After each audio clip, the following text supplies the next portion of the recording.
Նիվա։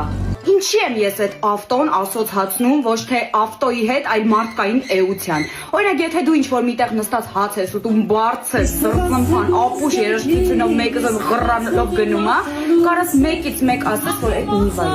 Նիվա է։ Նիվայի վարորդը։ Այդ որ հոգում եք այդ երաժշտությունը, սենց քշելով գնում եք փողոցի մեջտեղն, այս դուք կռուտոյ եք, էլի, դուք վերջն եք, Նիվա եք քշում, դորջ եք քշում։ Կներեք իհարկե, սա իմ գործը չի, բայց իրանք միշտ այսենց երկար մազերով են, այսենց, ու սենց են անում։